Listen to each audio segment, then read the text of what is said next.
way to do it. You want to be on the nice list, so don't misbehave. Okay, we're going to talk about where folks should be, the stores that people should be hitting when they show up starting tomorrow to visit with Santa, when we come back with Marissa Prisco after this very, very short break.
We're back now with Marissa Prisco with Woodfield Mall, and Santa is making his way to the mall starting tomorrow evening, if you can believe it. And so, Marissa, we left off with some of the holiday looks that you've got around. Tell us what stores those are from at the mall.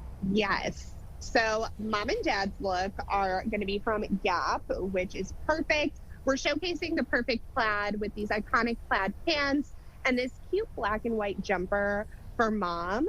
Our little girl's look is from a mall favorite, Jamie and Jack. So she is a showstopper in this little red and pop-up plaid skirt, which can be all snagged for $100. Ooh. Oh, wow. And how about there on your left, all that ivory clothing? So this is my favorite looks. Mom and dad's looks are going to be from Nordstrom. For dad, we have a cashmere sweater, button down, and then this Boss jacket, which I absolutely love, this trendy take on a classic silhouette. I think you're going to be the hottest dad in town. For mom, we have this elegant and cozy faux fur jacket that I think is just absolutely perfect for the holiday season and a Chicago winter in general. We have paired that with a sweater and silk trouser, and then these cozy accessories will have you ready to go. I actually do like it. I think I'm sold. I think I'm sold on the ivory look, although I'd be so scared to have a glass of red wine. Oh. With that outfit on? You might have to walk on over to the white side. Yes, that's just in case. Exactly, the Sauvignon Blanc, that's right. Perhaps.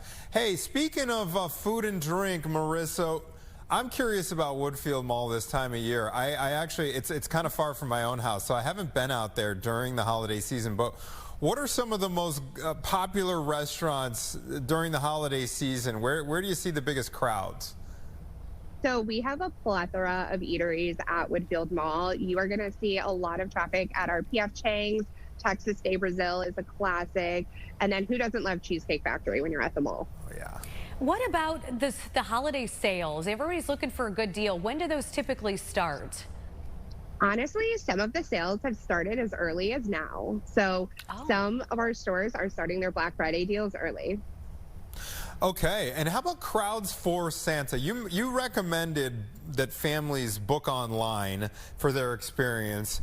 When do you see the most demand? Because we're literally just days out from Halloween at this point. So, yep, we are straight from Halloween, straight into Christmas. You are going to have a better experience if you come a little bit earlier in the season. We do see those crowds really pick up those last couple weeks in December when everyone needs to get those last minute holiday photos.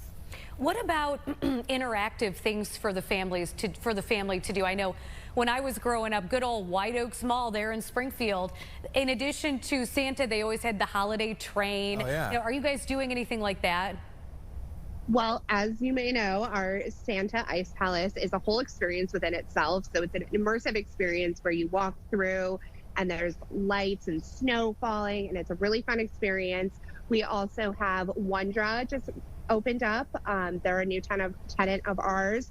So that's a light experience that you can bring the whole family to. We have a train, we have Peppa Pig, we have improv comedy here. So there's fun for the whole family.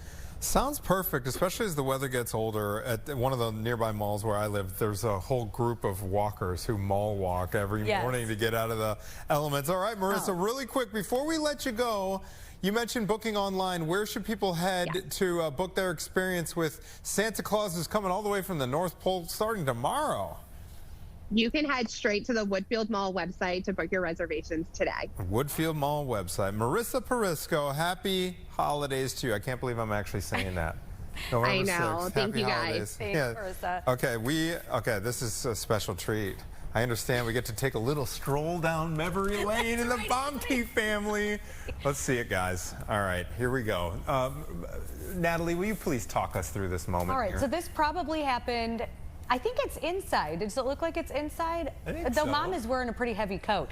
Because my mall experience is at White Oaks. I told you that with Santa, but here I am meeting Santa for the first time. I am terrified. My mom is trying to hold me back and call me Santa.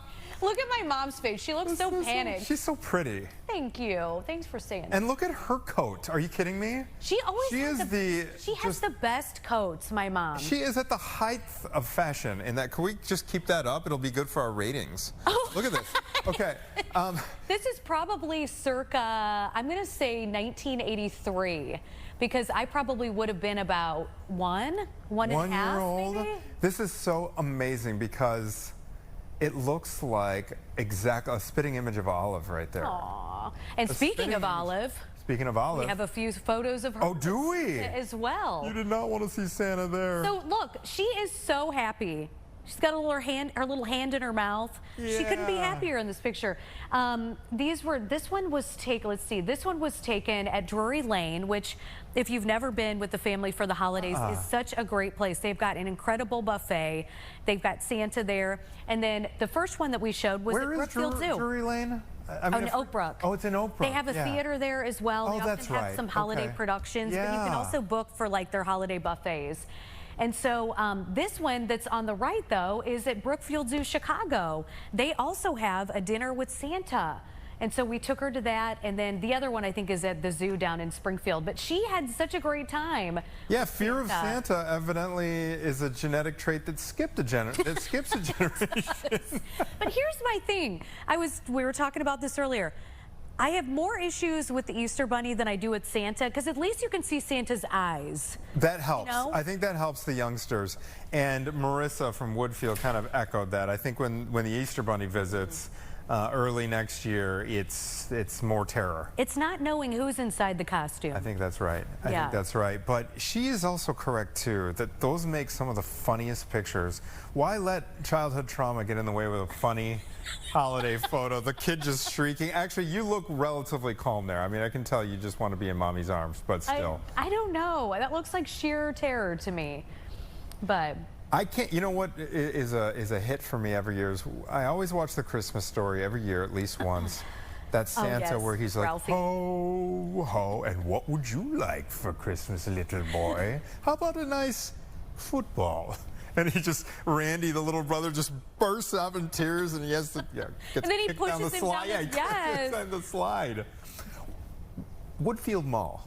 I mean, not trying to like look a gift horse in the mouth because they do an amazing job. They've run an ice castle. But wouldn't it be so great if a local mall recreated the Christmas Story setup where you climb up, and there's a slide on the way down, and you end up in the cotton.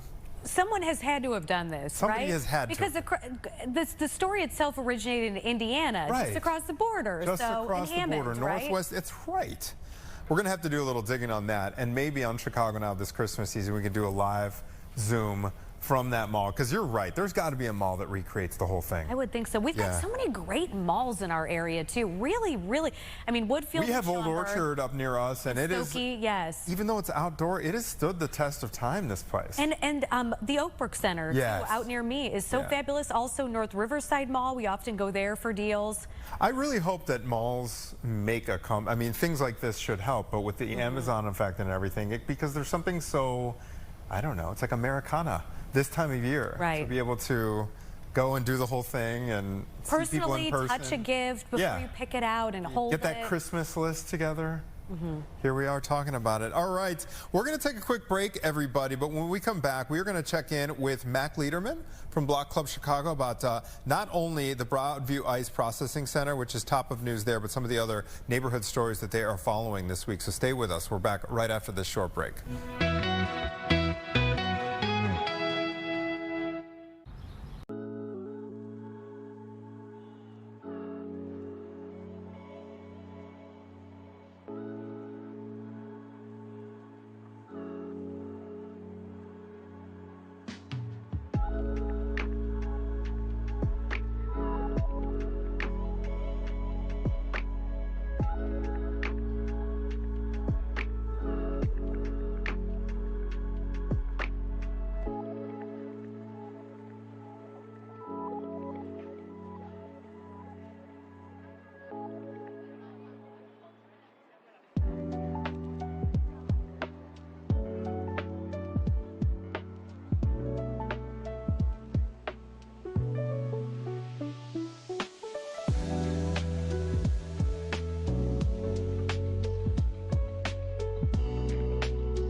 Back to Chicago Now, tackling a really tough topic here, but obviously it's one top of mind for people in the Chicagoland area. We're talking about the ICE Processing Center in Broadview, and recently a federal judge considering ordering the government to reduce the population at that Broadview ICE Processing Center. And I always kind of make an effort each time we say the name of that facility to emphasize that it's a processing center. It's not a detention center. Right. And that seems to be what it has become, and that's where the rub lies here in this this lawsuit that's pending. Meantime, Homeland Security Secretary Kristi Noem says ICE has not detained any U.S. citizens, but we know here on Fox 32 covering this story for the last couple months or so that is certainly not the case. Someone else who's covering it very closely is Block Club Chicago's Mac Liederman, and he joins us this morning. Hi, Mac. Hi, thanks for having me, guys. Thank you. Let's first touch on what Kristi Noem had said, that ICE has not detained any U.S. citizens. In your reporting, what have you found? Yeah, that is simply not true. We can go as far to call it a lie. And I think one of the most striking examples of this is that Kristi Noem herself was personally on hand for a raid inside an Elgin home in the middle of September that ended up scooping up 2 U.S. citizens. There's actually a video of Noem leading these men into a car outside the home, and one of those men is Joe Botello, who later told the Chicago Tribune that agents stormed into the home early in the morning, handcuffed himself and all his roommates, asked him why he spoke English so well, detained him, and only let him go after they checked his identification. So we have examples here and there of giant home raids, including in South Shore, which U.S. citizens were zip-tied and detained in vans outside for hours, in which people are being swept up into this giant operation that federal agents have no problem calling a blitz, and a blitz, is going to catch up the wrong people. We had a federal judge rule in a case on warrantless arrests, and he went so far to say that people who may look like Latino foreign nationals, in his words, would be more likely to face substantial stop, detention, and interrogation simply because of the way they look. So the fact that U.S. citizens are being caught up in this is a fact, and the narrative from the federal government is a lie. So will you tell us a little bit more about that narrative and what they tend to say, what the Department of Homeland Security and Kristi Noem say in response to some of these claims? Yeah, well, they want to keep up this perception that they're going after the, quote, worst of the worst immigrants. We saw that in this press conference she held over in Gary, Indiana, about a week ago, in which she was flanked by pictures of arrests that she made. I see you're running the footage right now. So you see those are the types of people right there behind her that they really want to highlight. But if you ask immigration experts, if you ask lawyers working on this warrantless arrest case that cites Kristi Noem as a defendant, they say that this is more just about immigrants. This is about U.S. citizens. This is about you and me too. We have former people who worked for the Department of Homeland Security coming out and saying that this is about terrorizing communities. We have people in neighborhoods talking about bringing around their passports wherever they go just so they're not harassed by their government. And these attorneys, they went so far to say people living in fear of their governments is an indictment of this current administration. So we'll continue to see this play out in court, but we see, even despite the judge's orders, these warrantless arrests continue, and U.S. citizens are certainly getting caught up with it, whether it be based on how they look, where they're going to work, landscaping jobs. We see people detained that way if they're quote unquote impeding at protests. So these arrests, I think we've already counted them in the dozens in the Chicagoland area. ProPublica has them at over 170 nationally since Trump's second term, and there hasn't seemed to be a ton of reanimation, for this issue so far. Okay, another issue that is top of mind for a lot of folks is the conditions inside the Broadview ICE Processing Center. We're going to take a very quick break. We're going to have more on Mac Liederman and Block Club Chicago's reporting on that facility when we come back after this short break.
With Block Club Chicago's Mac Liederman about the conditions at the Broadview ICE processing facility.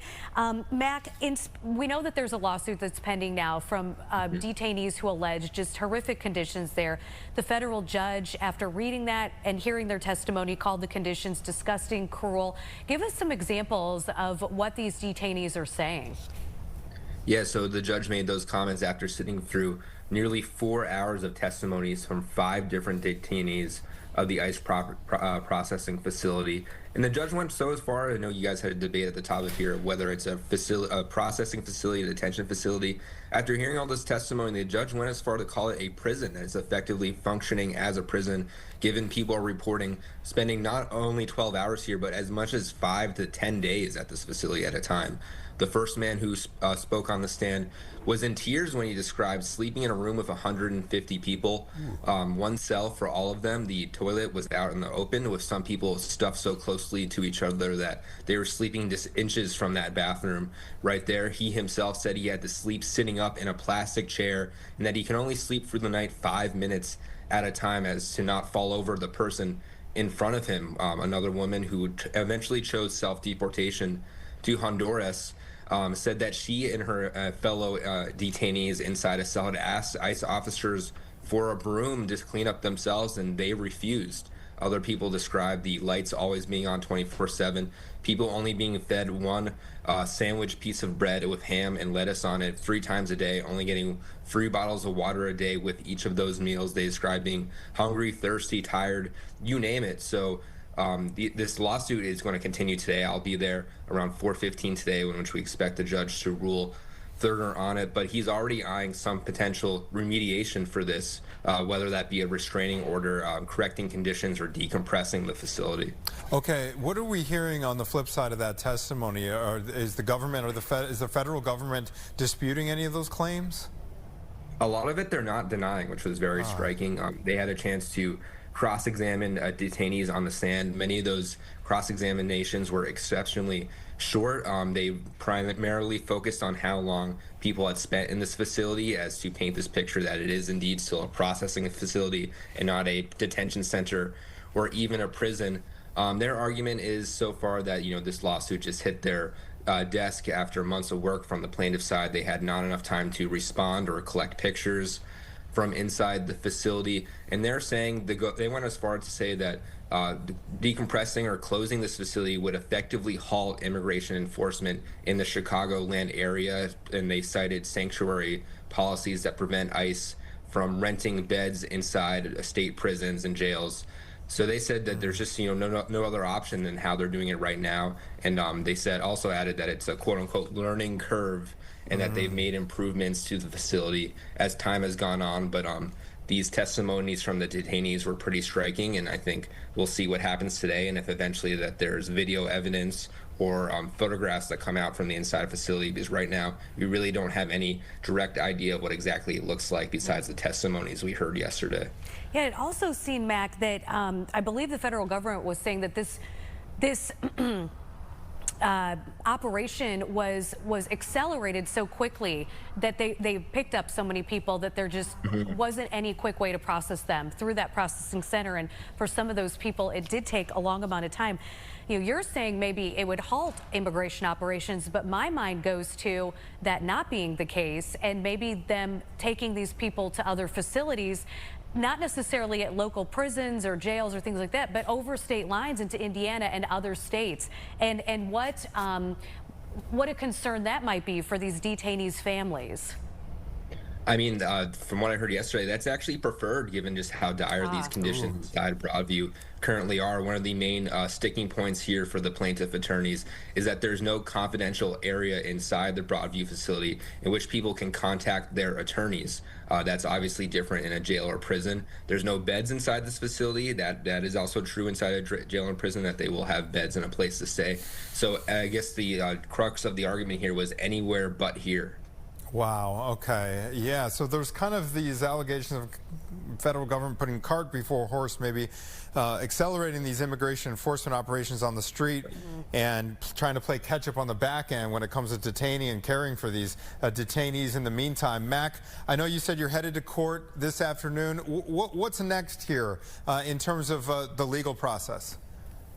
Yeah, the judge promised some sort of temporary restraining order. He also demanded that the defense for the federal government produce video evidence or pictures of the inside of the facility. I'm not sure how soon reporters will be able to get a view at that, but he used the word relief, that there will be some sort of relief. He is looking to toe a line in which that relief does not infringe upon the federal government's ability to enforce immigration laws, because it is their right. Whether they enforce it a lot or whether they force it a little, they do have the right to enforce immigration laws. So he's looking to thread the needle on some sort of ruling here that corrects what he calls unnecessarily cruel conditions, and he's got one day to do it. I'm sure he's working through lunch today. Yeah, I bet you're right. Mac Lederman, thank you so much for joining us this morning. Good luck covering the events of the court this afternoon, and we appreciate all of Block Club Chicago's reporting on this. Thank you for having me. Yeah, absolutely. All right, it's 10:30. We're going to take another very, very short break. But when we come back, as we all know, motherhood is no easy task. Obviously, pregnancy, not an easy task as well. Not just the process of being pregnant, but in the aftermath as well. We're going to be speaking about a book that is out, an event happening tonight around. It's called Maternal Hope. Natalie, I'm curious about this interview. Yeah, I mean, diving into everything from postpartum depression to caring for yourself, you know, after pregnancy. So we'll talk to the two authors when we come back.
Motherhood is no easy task, and as we take a beautiful live look outside, let's all take a deep breath.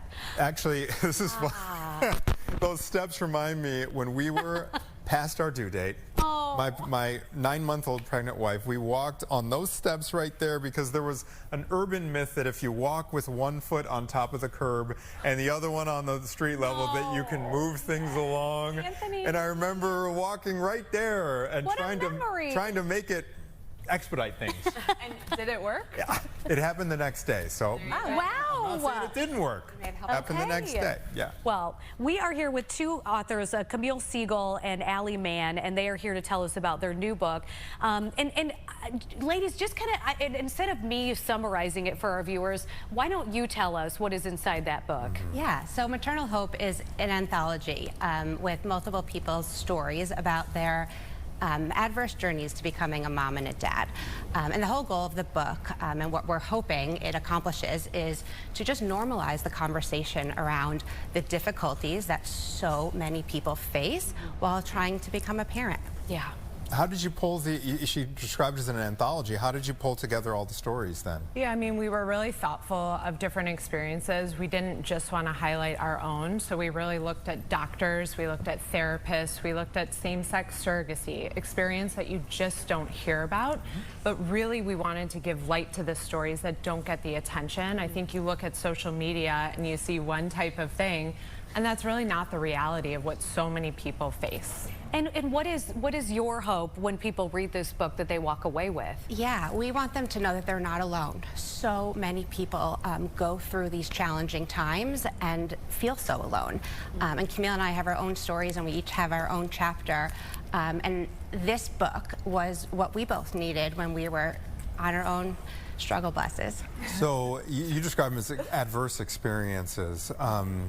Can you give us a little sample, I don't know, of maybe some of the themes that emerged in your storytelling here? Yeah, I'm happy to share my own, and then Allie can share hers as well. I had what you would call a pretty normal pregnancy by the book. We gave birth to my daughter in January of 2020, so just 8 weeks before COVID, so the world was about to change. But my postpartum experience was nothing but abnormal in terms of my recovery, in terms of my identity, in terms of just feelings of hopelessness and loss. So I really give an unfiltered version of what postpartum experience was for me. Yeah, and my husband and I had a really difficult time becoming pregnant. So we consulted with a clinic in New York City called CCRM and went through the IVF experience, did multiple egg retrievals, and in November 2019 we decided to transfer 2 embryos with the hope that both would stick, but an increased chance that even just one would. And I learned I was pregnant in December of 2019. Everything just felt incredible. I actually wrote in my journal that evening when I learned that I was pregnant that I just can't believe how incredibly well and perfect everything's going. I was almost waiting for something to go wrong. The pandemic struck, obviously, in 2020. In March, New York City had shut down, and April 26th, after 24 hours after a perfect doctor's appointment, I went into emergency labor on my bathroom floor in Brooklyn. And quite literally, I thought my insides were falling out of me. I never expected a baby to come out, and that was my daughter. And again, this is 24 hours after a picture-perfect ultrasound, fluid test, etc. So I was rushed to the hospital. Thank gosh my son waited. He came out at the hospital. But ultimately, we lost my son Max after 24 hours, and then my daughter lived 7 weeks later to another really bad health condition. Oh my gosh, that is so hard. I cannot even imagine. I cannot, Allie. Thank you. What is, after talking to all of these experts, Camille, the best advice that you can give new mothers or mothers to be out there? I think it's just taking a moment to really understand your feelings. I think so often we just pretend like we're feeling a certain way. There's a lot of shame, a lot of stigma around the emotions that we're feeling. And I think it's just to pause and understand that how you're feeling is perfectly acceptable. And then I think the other piece of it is like seasons. I think we all expect we're supposed to be in summer all of the time and just happy and glorious. And that's really not how nature goes through it, and that's not how us as humans go through it either. So allowing yourself just to go through the feelings and understand that you will go through this season. It won't always be like it is right now. Allie, in creating this this piece here, what did you take away from it personally after hearing so many of these stories? What was your takeaway? Yeah, my takeaway was there are so many more people that experience these pains and sadness and feelings of being alone. But it also, what was so beautiful, indirectly helped me during my grieving process. I was forced to be alone. We were still isolating. We were still hugging through plastic bags. I mean, it sounds so crazy to be talking about this now, but my daughter died June 13th, 2020. So writing my chapter and Camille and I recruiting other writers and reading their stories and reading the manuscript 99 million times helped me heal, continue to heal. I'm still going through my process. You never really get over it, but you grow through it. I took away so much more hope than I could have ever imagined, realizing that this is not as abnormal as I thought it was.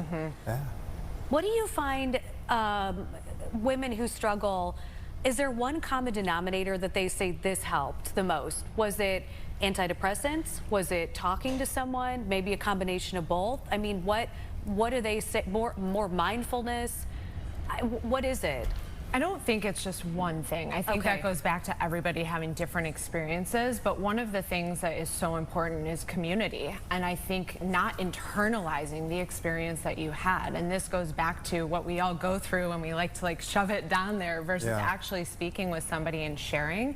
And the vulnerability in sharing, the second you do, I can't tell you how many people share their own experience, their own story, and all of a sudden you just see the weight come off. And that's what we encourage, is like sharing the vulnerability. You're not alone. And how do you create that community with other people? If you're just joining us, we are speaking with co-authors Camille Siegel and Allie Mann about their new book here called Maternal Hope.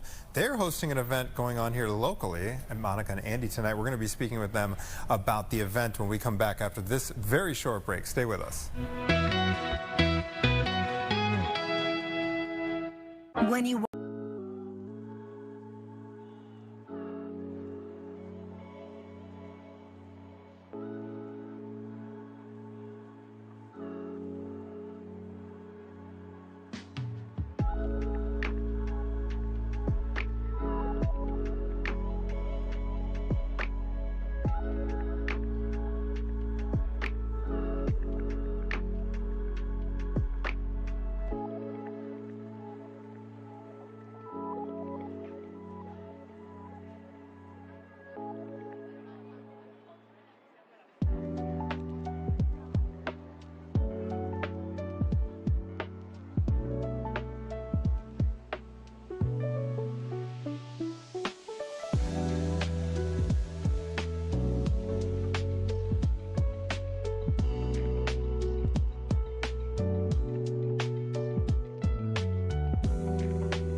by co-authors Camille Siegel and Allie Mann, authors of a new book, really helping moms and their husbands kind of understand the process, but cope with what comes after birth, you know, with postpartum depression and mental illness and things of that nature. And you guys have an event coming up tonight in Chicago. Tell us about it. Yeah, we're hosting an event tonight at Monica and Andy's headquarters.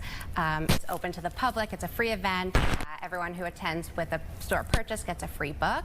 And we're going to have an excellent panel, inclusive of myself, Camille, actually Monica, one of the co-founders of Monica and Andy, she wrote a chapter, as well as a few of our other authors. So we'll be covering a lot of the topics that are in the book, including infant loss, grief, postpartum, adoption, surrogacy, IVF, infertility, endometriosis. I mean, it runs the gamut. So we would love to have anyone in addition to join us tonight. That sounds so great. We'll flash the info on the event tonight in just a moment before we let you guys go. But how many, in this anthology of stories, how many moms or families did you guys interview and get their stories? We have 14 total chapters, and then we also have our foreword written by Whitney Bischoff, who's a wonderful contributor to our book as well. And where can people pick it up? You can go on Amazon, and if you're against going on Amazon, Barnes & Noble is another option, and then many local bookstores as well. Allie, I want to hear from you again, because we've been flashing your guys' picture, and you've got a boy and a girl in your family picture as well. They came along after the pandemic and after the tragedy that you guys endured. Update us on your family there. Yeah, it was actually during the pandemic. My first daughter, Liv, died on June 13th, 2020. And I learned I was pregnant naturally in September of 2020. Oh my goodness. I had my son in May of 2021. And believe it or not, it was a total miracle when he was 6 months pregnant.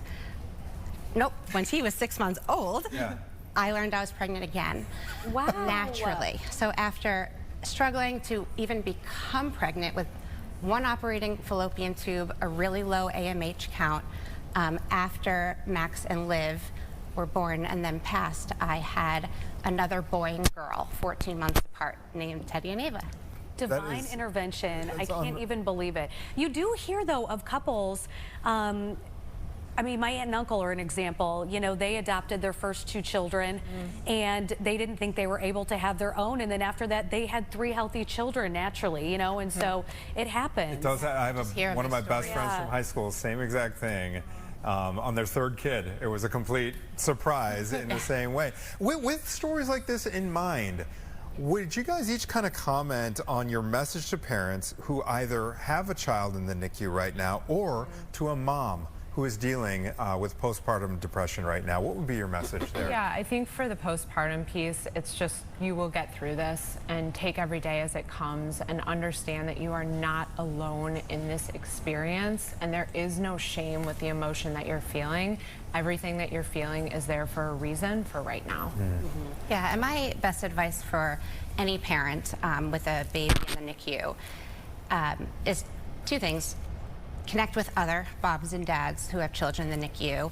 It's truly its own little bubble in this huge world, and it's very isolating, and it can feel very, very lonely. So connecting with other moms, which is easier now that there aren't COVID and pandemic restrictions that my husband and I had to face. We weren't even allowed to see our baby together, only one at a time. And my other piece of advice would be not to compare your NICU journey with another parents, as well as your baby's milestones that they're hitting or not hitting.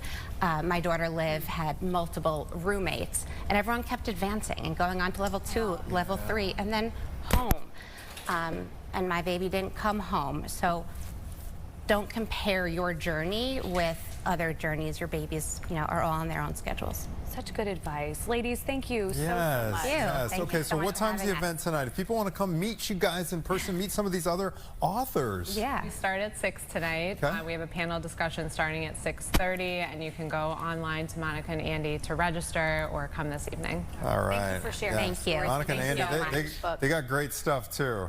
It's not Keep the that in cheapest. mind. It's not the cheapest, but gosh, is it that in cute! mind. Oh boy, is it cute! Yes, right. my sister did some photography for them, so we got some freebies. Oh, nice. Oh my gosh, the Theo looks so cute in that stuff. I miss it. It makes me miss that stage. All right, you guys, thank you so much. This is Camille Siegel and Allie Mann with their new book, Maternal Hope. We really appreciate you guys being here. Thank you. All right, we are going to take a quick break. When we come back, Natalie, I'm excited to see this. You have paid another visit to your friends over at Brookfield of Chicago. You will not believe this fish that we found. And it's not in like a place where like, hey, look at this fish and look what it does. It's kind of like a hidden gem at the zoo. Ooh. You have got to see it. It's unbelievable.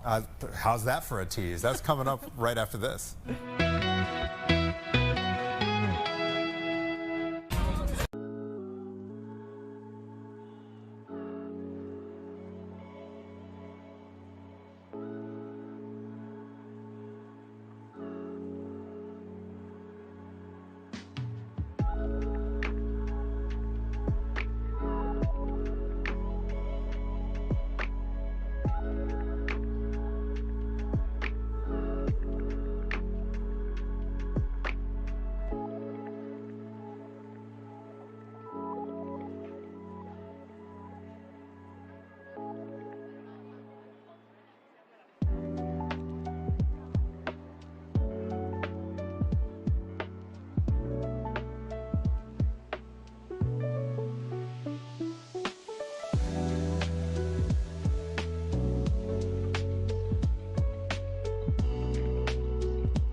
first time ever on this program, you're going to be seeing our exclusive behind-the-scenes segments at Brookfield Zoo Chicago. Can't wait. And we're starting with a bang, guys. Okay, have you ever heard of the archer fish? No.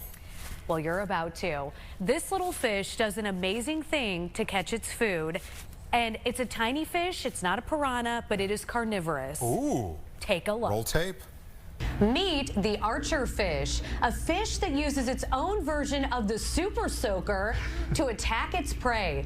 Dr. Mike, President and CEO of Brookfield Zoo Chicago, is here to tell us all about it. Aren't these amazing fish? We were just watching them knock some crickets down off of this log. So they're actually able to shoot water out of their mouth.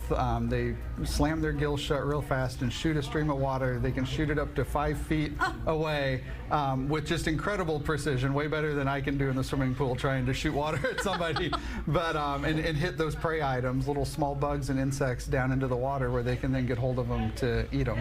And these tiny little fish, I mean, when I think of fish that are carnivores, I think of piranhas, but I wouldn't think of the archer fish. Yeah. So just a really unique evolutionary strategy to get hold of those insects that they want to eat, and an untapped prey item for a lot of fish that can't get something out of the water. Where can we find these in the wild? So they're in mangrove swamps in Southeast Asia, Australia area.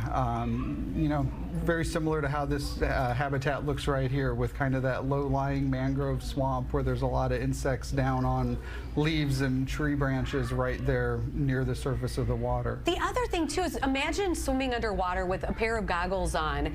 Could you shoot something up out of the water and hit what you intended to? Yeah. I mean, their eyesight must be incredible. It's incredible, especially when you think about that refraction coming out of the water. So, you know, the angle that you have to also then adjust with that refraction on the water. Their eyes are a little more centrally located to help give them that binocular vision to really gauge the distance. But just incredible precision, and you know, they rarely miss. We are in the living coast here at Brookfield Zoo Chicago. We've got some videos going on around us, and this habitat is right when you step in. And inside this habitat is a unique type of shark as well. Yeah, so this is our epaulet shark, and you may remember we recently had a parthenogenic birth, so a birth to a female shark with the absence of a male. So no father, just that parthenogenic reproduction from the female, healthy offspring, and that's this little epaulet that's sharing the habitat space here with the archer fish. And they all live in harmony, folks. You can visit them here at Brookfield Zoo Chicago. Okay. First of all, right at the end there, he was talking about essentially an immaculate conception. That's right. An immaculate conception. That shark had no biological dad. Is that right? That's correct. Okay, so that's number one. The other thing, that archer fish, you made this comment during the interview, their vision must be insanely good. I made some notes because I knew I would forget this. Their eyes face forward, but they have binocular vision to judge distances. Because think of this, when you're swimming underwater in a pool, do you think you could shoot water from underwater out and hit a target? No. Absolutely not. Because of the refraction. Exactly. And the movement of the water. It makes me really realize how well... I never think about how the fish can probably see out of the aquarium, and we've got a little beta fish in our house. Theo's got one. I'm always like, hey, Blooper, can you see? You look like one of those, like, you know, when you stand in front of the circus mirrors, you're all like, your body's all wobbly, like your head is giant. But they can account for all that and hit those crickets like with precision, accurate. That is absolutely fascinating. I had no idea that even existed. And they get better with age too, you know, because the juveniles, they don't really have the skill just yet. But unbelievable. Natalie, very fascinating piece. We're going to take one more quick break, and when we come back, some trending stories, including other animal news. Tom Brady's dog is a clone. That's a fact, and it was just revealed. We'll talk about that and some other trending topics this Wednesday morning when we come back right after this. Nothing.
right, so this is news of the day here.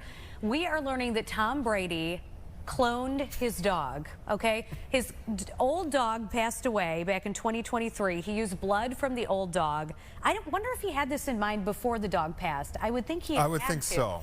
And apparently this is also, is it a promotion or is it just him sharing personal details? Because he is working with Colossal Biosciences. He apparently is an investor in a company that does cloning, and so that's how he was able to get this clone of his dog. Oh, so here it is. They drew the blood before she. So obviously this is I mean, I don't know planned out thing. They drew the blood before the previous dog passed in 2023. Brady apparently said he and his family are happy to have a quote second chance with their pet. So we're also hearing that the same company, it's called Colossal, cloned Barbara Streisand's dog Samantha twice, and Paris Hilton's missing dog named Diamond Baby. Of course it's named Diamond Baby. So this is being done. This is what happens when you have so much money that you don't know what to do with it, okay?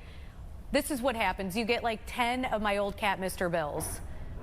If I mean, you were saying, oh, I would like to do that with Mr. Bill, but let's talk reality here, Nat. Is this weird? Cause you could tell on the air this morning when we reported this, it weirded me out a little bit. Did it weird you out? It does, because, well, we both work with a lot of homeless animal shelters, and there are so many pets out there that need homes, and so I don't know, why not just go that route, you know? But I understand people's attachments to their pets. I do. They are truly family members, and it is so hard when they pass. It absolutely is, and I'm speaking as not a dog owner. I think for a lot of times, I don't want to make sweeping generalizations, but sometimes, you know, losing that pooch. Okay, you've already said this, and I don't know. It worked with Caitlin. It may not work with me. It may not work with you, yeah. So, because I've lost a couple cats, and, you know, I'm sad for a day or two, but I move on. Okay. But... yeah, it just strikes me, it just feels a little icky to me in that you're trying to cheat a natural thing, you know?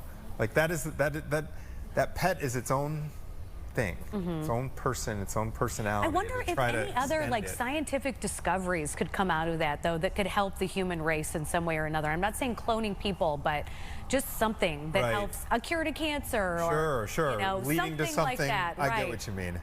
All right, another trending topic this morning, Oreo. Some of these flavors, they are releasing some new themed flavors around the holiday of Thanksgiving. Here's a little sampler. Look at these right here. We have I would try the pumpkin pie. Turkey and gravy? No. No. Sweet potato? Okay, I could get behind sweet potato, perhaps. We have cream corn. Oof. Apple caramel pie. That could be good. No? Yeah. Why? I know. Again, why? Pumpkin pie, now that could be good. And then cranberry sauce. I think the only one that's raising an eyebrow for me is the turkey and gravy. Just one eyebrow? Yeah, just one. Yeah, exactly, one eyebrow. You apparently can pick them up on their website for the low price of $19.99 plus shipping. Plus shipping and handling. Remember shipping and handling? And it's also selling individual packs of caramel apple pie and pumpkin pie flavors. So we will see how those perform sales-wise. We'll check back. We'll do that. Okay, also, it's that time of year where people are debating how soon they should decorate for Christmas. Natalie, I believe it was back in April that you put up your Halloween decorations. That's correct. Right? April, May-ish. Now, what are your thoughts on this? I actually put them up at the beginning of September. Yeah. I don't know. This is kind of the point where I am right now. I enjoy decorating so much and outside of my house. And I'm like, how do I transition from Halloween to Christmas?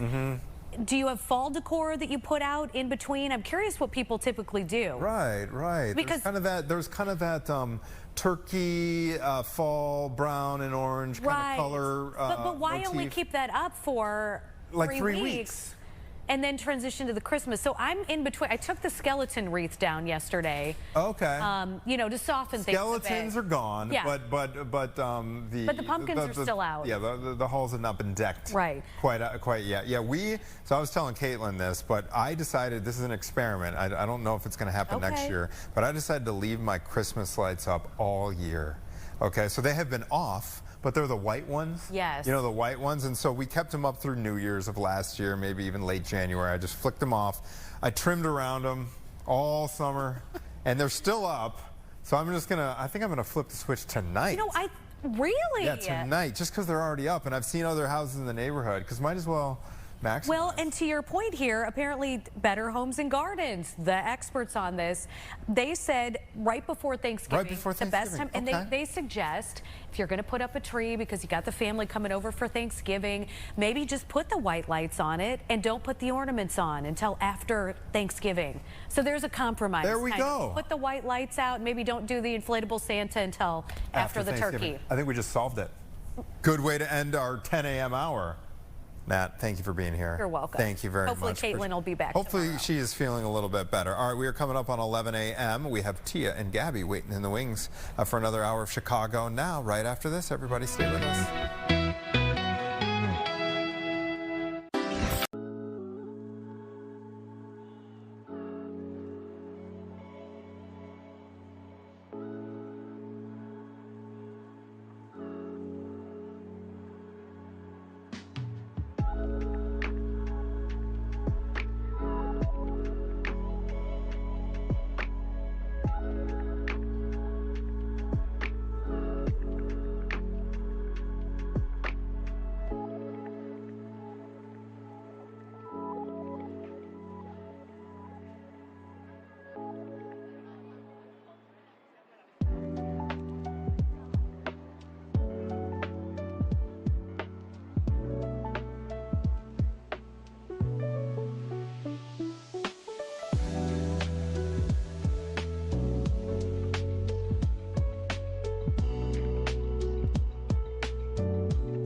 Welcome back to now the 11 o'clock hour of Chicago Now. We have a special guest that we're going to introduce here in a second. But first, we have to talk about what's coming up, Jake. We got a lot of stuff coming up. We've got the Black Harvest Film Festival, which is going to be incredible. 31st annual. They always bring it every single year. Happening on Friday. Yeah, and this is going to be great. We have a singles mixer that is allowing you to get up close and personal with some potential partners. This isn't the one that we talked about last week where you sit in a room and snuggle in the dark? It is. It is? Unfortunately. Oh, I've got questions. Yeah, it happened fast. We had to get her in studio. We needed our questions answered. But first, listen to this news. Chicago, no longer the rattiest city in America. You love to hear it. You believe it, people. We're all cheering. So that's why we're bringing in Janelle Iacaccio. Iacchino, thank you. My Italian isn't very good, of course. Expert bug girl with Rose Pest Solutions. You're here with more. Okay, so what's up with this new finding? Oh my gosh. I mean, first of all, I have to say, I've never been happier about not being number one. Sure. Yeah, no kidding, right? Yes. And LA has beat us out, but there's a lot of things we still need to do to keep going further down that list so that Where are we now? We're number 2. Okay. Which isn't very... I mean, we're moving in the right direction. We are. It's trending in the right direction. But I think it's so important now to keep up with diligence, you know. Like, if you see a rat, report it through the Shy 311 app. I mean, there are things you can do in your own house to prevent them from getting in.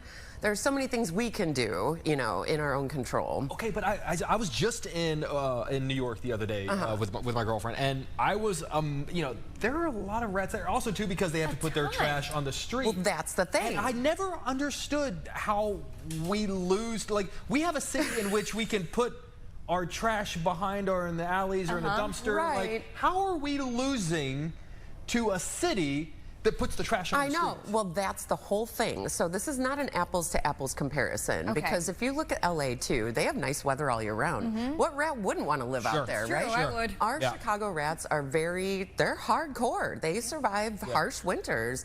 But because we have alleys, they have so many more places to hide. Interesting. And if they're not feeding, they're breeding. And so with New York, it's kind of out in the open. You see them everywhere. It's everywhere. We saw them a lot. Exactly. Yeah. But here, they're a little bit more, you know, hidden in behind the scenes, but that doesn't mean that we should ignore them whatsoever. Look at that video of those giant rats. Ugh. I know. Ugh. Yeah. I mean, and it's just the nature of the beast. When you have any city with humans living in it, they're going to thrive off of our human error. So when we don't pick up after our dogs, they will feast on that buffet. Sure. Oh, whoa, I didn't know that. Oh, yeah, especially when food is, scarce come winter time and dumpsters might not be overflowing as much as they are in the summertime. Yeah. But, keeping trash in sealed containers is really the key. And don't leave bags of trash like on a second floor balcony, because they will climb a 90-degree angle to find that. They will sniff it out. So keep cleaning up after your dog, making sure there's no gaps underneath doors, your garage door, your windows. If you can see light through it and it's the size of like a quarter, a rat can get through that. So a cheap fix is just making sure you replace that rubber seal on the bottoms of your doors.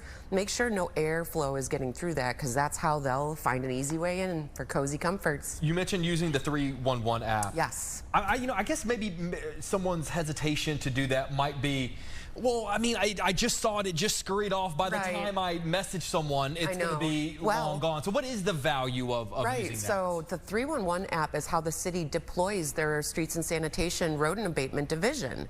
Unless they have reports of certain populations, they're not gonna know there's an issue there. Sure. So using the app is a really super easy way. You can do it anonymously too. You don't have to, put your name in or anything like that, but you can upload pictures, you can upload an address. And once they have enough reports in that area, that's how they will address the situation. Okay. And it's not just the work of the city. I'll say, it's got to be all hands on deck, and I can't say that enough. There's the city, they'll have their responsibility. There's companies like Rose, and we're hired for private property, but everybody's got to do their due diligence. If you see something, report it. Janelle, I cannot wait to send an article about this to my family in Southern California, because I have one aunt in particular who hates going to New York, but she's like, I love Chicago because I don't see any rats. New York, I always see these rats. Sure. And yet she's living in LA, which is now number one. How big is this margin?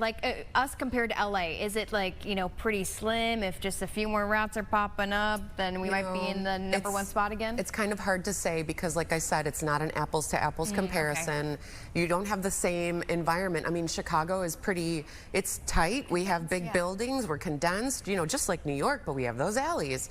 In LA, it's more widespread. So it's not the same environment. It's not the same, weather and climate patterns. So it's really we have to take this as a Chicago specific thing. Okay, I want to toss to break, but I want to leave you off with a hook, because there was a time as of recent where rats apparently got even bigger. Yes. Larger in size. Yep. Okay, we'll bring you more of that right after. They got larger in size. I want to tune in. At Postman.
Welcome back. Okay, we have good news in case you missed it. Chicago no longer the rattiest city in America. So joining us We're number is 2. Janelle Iachino. I got it right this time. Expert bug girl with Rose Pest Solutions. So before the break, I told Jake and everyone at home, rats actually got bigger, apparently larger, during the pandemic. Is that true? It is true, and it's creepy, but it's kind of a natural progression. I mean, during COVID, restaurants downtown all closed, right? Those dumpsters behind the restaurants were buffets for rats. When they closed, they didn't have food sources. Sure. So we saw migration patterns into more residential neighborhoods, but then when things opened back up, it just became widespread. And they were kind of living off both situations. So the neighborhoods made them bigger and then sent them back to us? Oh, great. But what's interesting is, so I volunteer at the Peggy Notebart Nature Museum. Which we love. In the taxidermy lab, and during that time frame, I was talking to the collections manager, and I was like, you know, what is in the collection from, you know, 1860 and farther back? Like, do we have a native rat collection? And we didn't. And maybe it got destroyed in the Chicago fire, we don't know. But I was like, I've got a great source, and I started collecting what my coworkers were trapping so that we could study things like how big are they getting? What's their diet like? Why are they thriving? You know, what parasites are they carrying? All those things. And that's taxidermy is kind of gross, but it teaches you so much about the history. It's like a time capsule. You know, I feel like there are whoever it is out there that are rat defenders.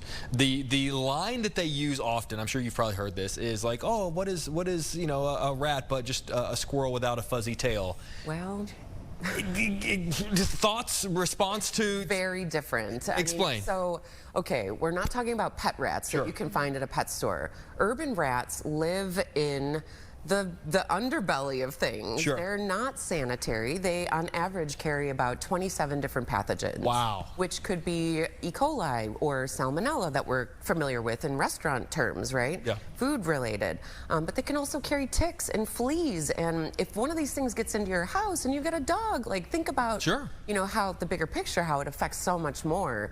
So finding a rat on the street and being like, oh, I'm gonna take care of it. No, don't do that. Like, you're opening yourself up for diseases and illness. These are not pet store rats. These are like pretty serious business. You know? And obviously very large too. Yeah. You know, I'm going to be honest with you, Janelle. I Where didn't are you really going? have that big of an issue with rats. You know, I see Really? them See, from to me, they're the okay, thing. I can't do it. here's They're the thing. to me, that's my thing. I can't do it. Yeah, I can't do see the them rat. from afar, or I think I do, at least. Right. I see them from afar, so I'm like, oh, you know, kind of cute.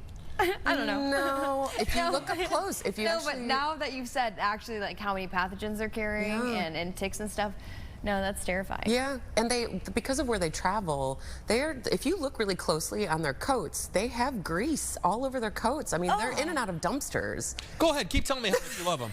Go ahead. Pigs. Yeah. So, I didn't see any at your wedding. You didn't provide any. So there's a couple of signs. You know. A couple of signs, and one of the telltale signs of a rat presence is grease marks along walls because they don't see well. You know, you've heard 3 blind mice. Yep, nursery rhyme. They don't see well. They usually will follow a structure as they're walking and foraging for food. So they collect all this grease and debris on their coats, and that's how they become such vectors.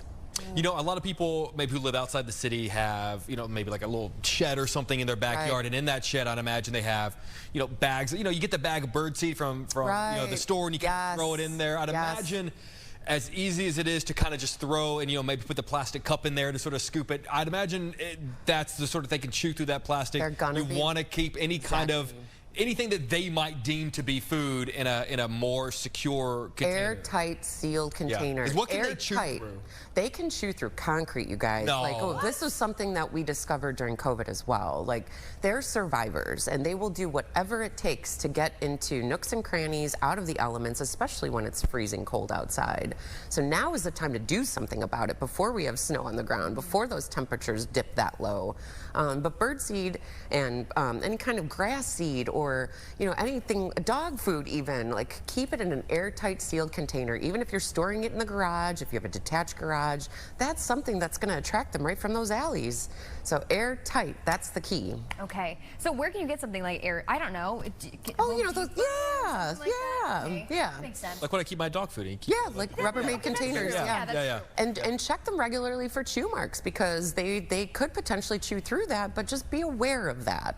We keep mentioning New York. Where is New York on that? Is it New York 3? I think it's number 3. Yeah. Because I'd imagine to a certain degree, like, the major, by nature of numbers, sheer numbers, the bigger cities are going to be. So I'd imagine it's probably just a matter of who's 1, who's 2, who's 3. Exactly. You know, like, we're not going to fall to number 10 magic. Well, am I right? I have hope, you guys. Like, is there, I didn't see the list. Is there like a surprisingly big city that's further down on the list? Not really surprising, no. And when you have, like, I mean, we're like the top 3 most populous cities, right? So, like, you've got more people reporting, more people aware, and that's where you're going to have more, you know, awareness of it in general. And just even being here with you guys and, you know, teaching viewers, like, this is a serious thing. Like, I've actually learned a lot this morning.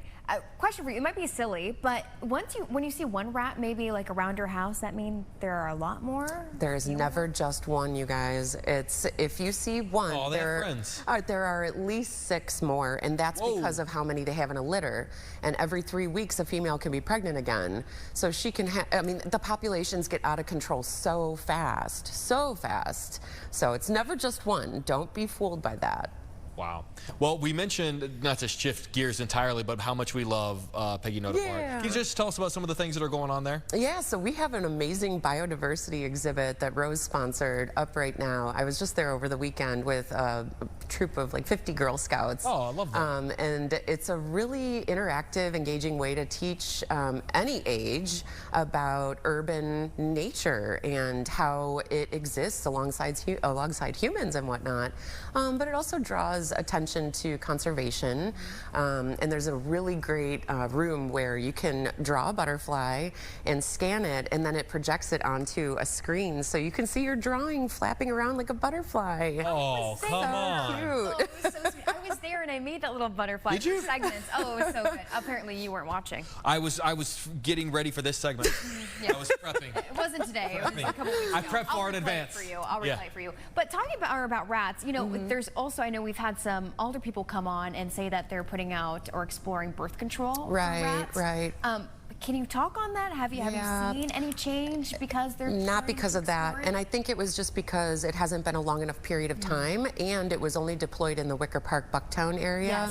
So it's not long enough of a test to really see an impact yet. It's a great, you know, thing to implement, but again, like I said, there's no silver bullet. Everybody's got to be working together on this. And when you have so many options for rats to eat, you know, we're a food city. They're going to choose a chicken wing over that, you know, birth control bait any day. Who wouldn't? Sure. So when you have a lot of competition, I don't know how effective that's going to be.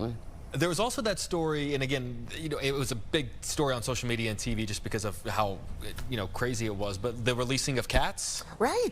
Was that? I'm actually a huge fan of the Treehouse's mission to do that, and that's an example of using nature against nature. I mean, these feral cats, you know, they're on the streets too. But if we give them a job and, you know, put them to work, like that's kind of a beautiful thing, right? So logistically, how does that? We're talking about first rounding up the cats. Yeah, corralling cats. Saying, all right, like, go nuts. But I think they have a team that does that, but I don't know, you'd have to check their website. But yeah, they rent out feral cats, and you can put a little home on your property, private property, you know, to take care of the cat. And the thing here is the cats are not eating the rats, they're just marking their territory, which wards off the rodents. Because they're not going to naturally want to go where their predator is, right? So, I mean, whether or not that pushes them into other areas, say, is that just, that's the downfall of that. But again, like if you've got a neighborhood working together, and you know that's really the key. Like I talk to my neighbors, and if I see someone leave something out, I'm going to say something, you know, and be like, "Don't leave this out. Put it in a container." It's going to get worse for all of us. I don't want rats. You know? I will have 311 on speed. How about say? I feel like I need to get that. You know, even more cute, mice. Oh, geez. Casey right now. Yeah, the rural areas of Chicagoland. Yeah, how bad is that problem? I mean, it's a constant thing. I mean, if you think about how many new house subdivisions are going up, every time you disturb a natural habitat, they're going to be, you know, pushed out and displaced, and then they have nowhere to go except nearby houses. So again, like in the city, we're dealing with rats. In more of the suburban and rural areas, it's more mice, but they're both vectors of disease. Okay. I would just like to say, any rats or mice that are watching, go to Gabby's. She wants you there. I'll take care of you. She wants you there. We'll put her dress on the lower third. Just show up. And then Rose will make sure that she puts you on display when your life is done. Exactly. Oh, Janelle, thank you so much with Rose Pest Solutions. It's always an interesting conversation. What are we going to talk about next? Oh my gosh. Last week was spiders. I know. Ago. Yeah. Oh, now what? Yeah. What else? We might have to wait till the spring to see what the next plague is going to be, right? But I think over the winter, I don't know. It's mice and rats for the next, few months. That's the big focus. Janelle, thank you so much. We appreciate your time. All right, coming up next, we're talking about Black Harvest Film Fest. If you don't have plans on Friday, we have a great idea for you. We'll see you then.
Back to Chicago Now. No more with any rat stories. Well, I think we're good. I think we're good. Unless the films at the festival, unless we're showing Willow. Oh, look it. We don't have any rat films this year, but we have films about kind of everything else. I love that. Well, that's the beauty of a film festival. I love that. Well, we want to talk about the Black Harvest Film Festival. Jada Amina, who is the Black Harvest Film Festival curator, here this morning with a preview. Now, I kind of want to start out with, because I always love to ask this question, because I feel like we use that term film festival a lot. For someone who has never been to a film festival, maybe they're not entirely sure what a film festival is or how it works or just what it means. Can you sort of explain just what a film festival is? Well, I can speak specifically about this film. Sure, exactly. Because they're all a little different. Okay. I can say across the board an exhibition of films typically that are submitted by the public, so there's typically an open call, right? And the best sort of that work best for the presentation, I should say, because they're all great. All films are excellent. Will end up in the lineup, and that's where the public again gets to come and enjoy them. So it's a true community effort from start to finish. I see 31st annual. I mean, that's a long time, right? And sometimes it's hard to have an organization or something go on for that long, especially in a big city like Chicago. What do you think makes it so special so it has lasted all of these years? It's particularly in what you just said. It can be difficult to sustain organizations and efforts like this. And we live in an amazing city with a lot of talented folks. I've been using this sort of metaphor that the soil here is really fertile. And I think our Black filmmakers and filmmakers in general just really are supportive of this festival, as well as cinephiles and all of the community stakeholders that make this festival happen. So I would say the people and of course the beauty and brilliance of Black cinema.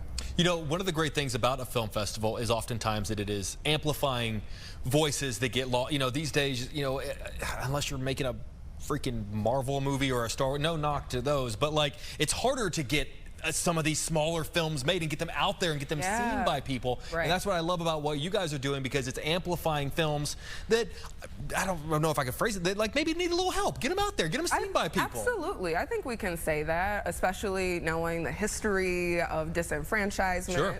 Of Black people across diaspora, specifically Black Americans, and we can even look at Chicago and see that there is an urgency here for platforming these films. And like you said, every film isn't a blockbuster. In fact, most of these films are not blockbusters. They're independent filmmakers.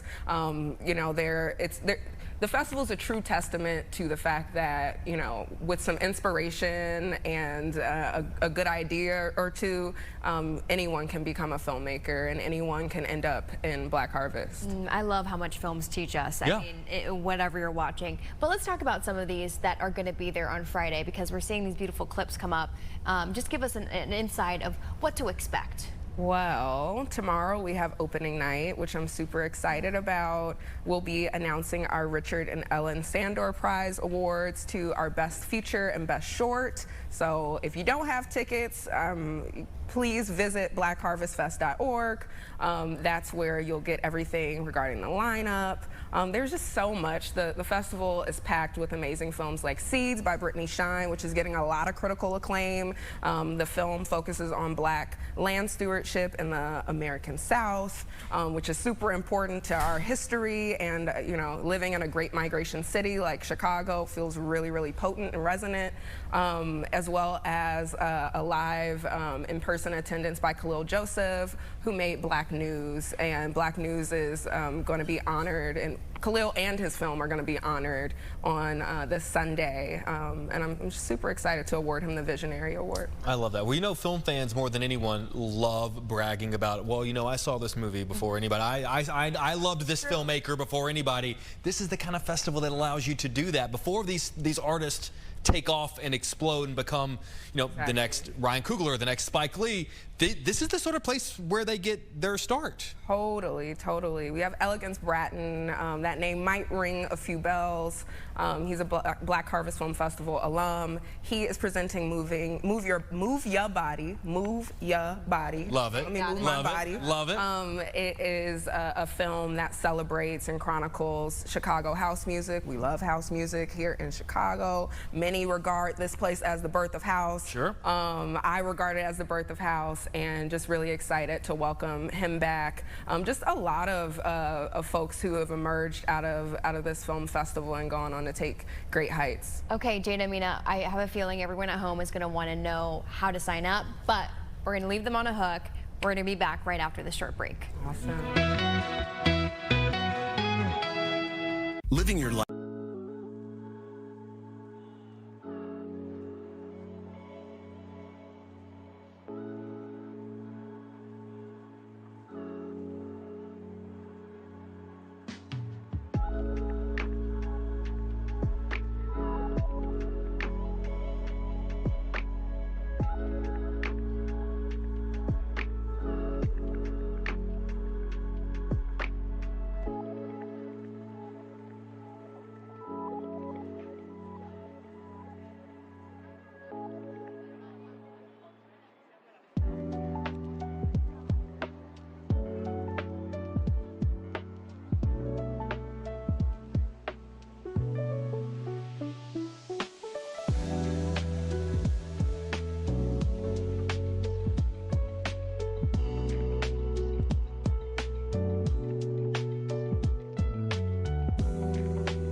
Welcome back to Chicago Now. If you missed it, remember 31st Annual Black Harvest Film Festival is happening this weekend. We have Jada and Mina with us. Thank you so much. Like I asked you before the break, people are interested.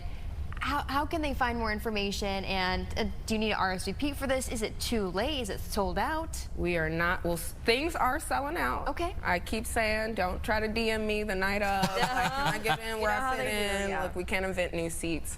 And I'm proud to say that the festival does sell out every year. It's a good problem to have. It's a good problem to have. You can certainly buy tickets still at blackharvestfest.org. And I will say that the festival is hosted at the Gene Siskel Film Center at the School of the Art Institute of Chicago. I'm an alumna, so it's super full circle. I grew up attending the festival, and like I said, it's just really fertile soil for these amazing seeds that are growing out into this world. Yeah, rich lessons. Is it okay for kids, for families to come to the film festival? Absolutely, we welcome that. I would say the entire festival feels like a family reunion because you're most likely going to run into somebody you know. Yep, love that. Chicago. That's also Chicago. So Chicago. And your question was about families attending. We have Papa and Deja, which is a film for the entire family. It's about a little girl and her grandfather. It's super sweet, and it hits on some really important notes about life and grief.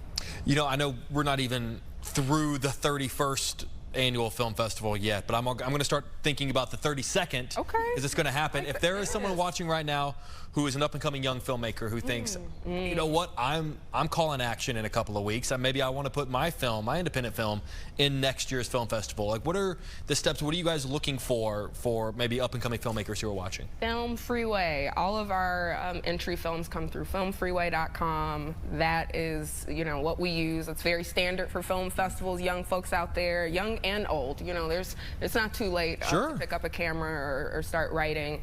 And those submissions open in January, and they run till June. So there's a long time. I watched about 500 films in order to get to this final lineup. So I hope to see y'all submit. I was gonna say, I mean, you must be overwhelmed a majority of the year knowing what you're gonna be picking, and for such a long-running, well-known film festival, right? But I heard you say that there was one film in particular that you just happened to run across, it sounds like, or this Black girl film. Yes, closing night, there is a 4K restoration of Black Girl directed by the late, great Ossie Davis. I came across the film during COVID. Someone on Twitter had a bunch of films on a drive. You know, I'm not necessarily supposed to say that, but I saw it. It's just us talking. It's just us.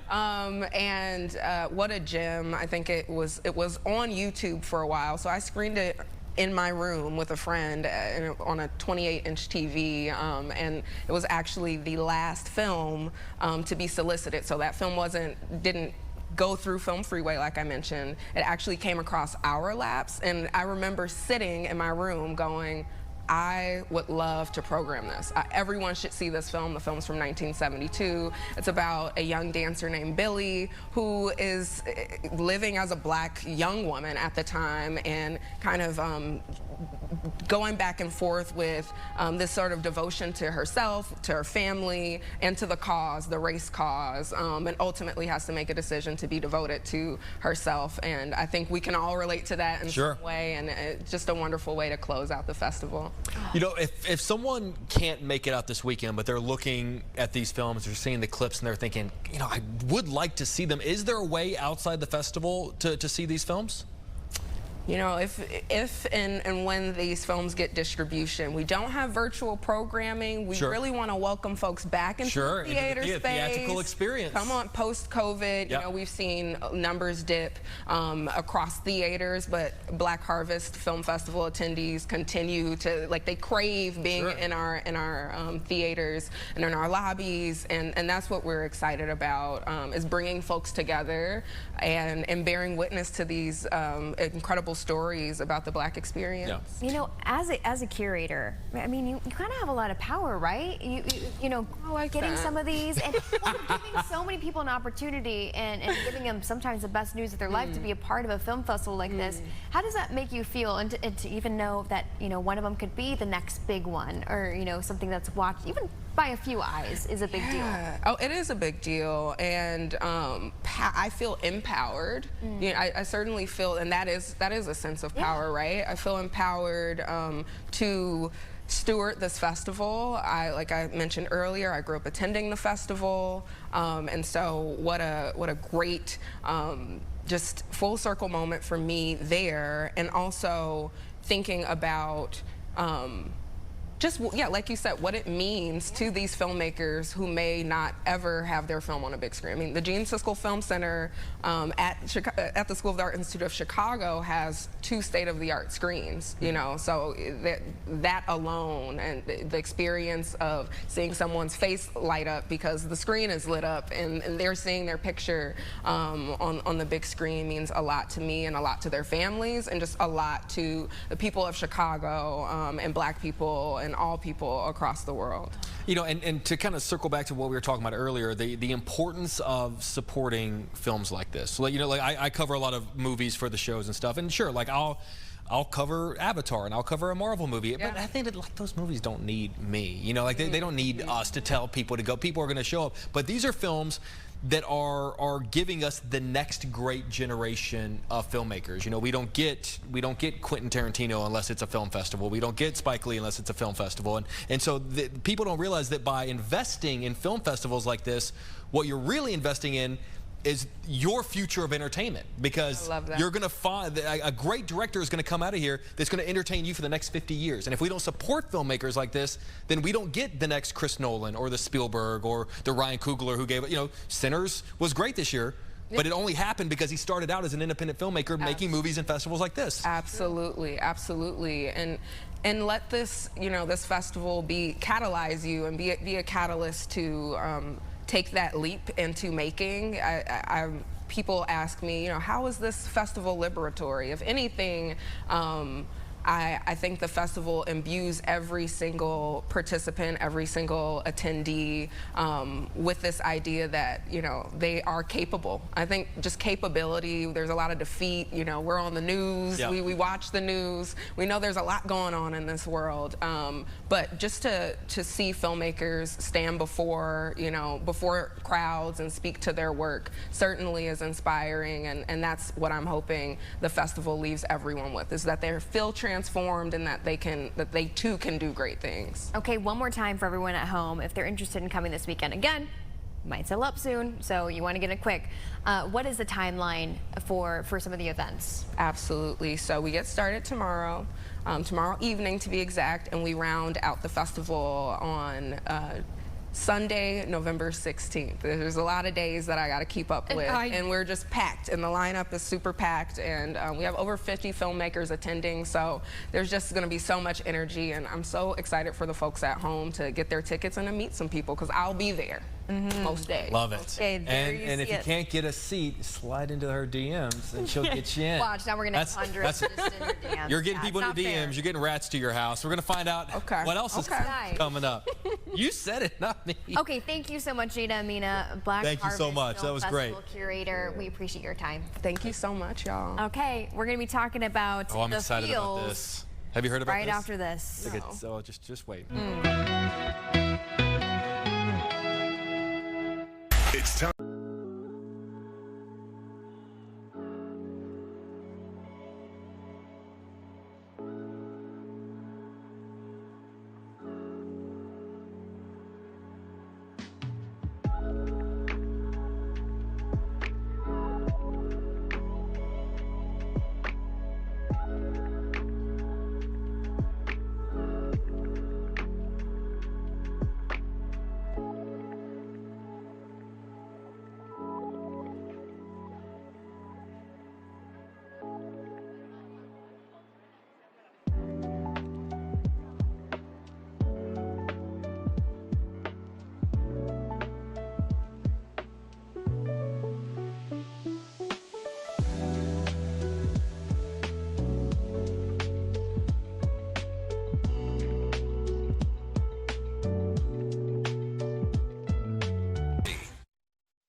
Welcome back to Chicago Now. Very excited about this because we're kind of following up on a story that we talked about. Was it last week? Yeah, we talked about this.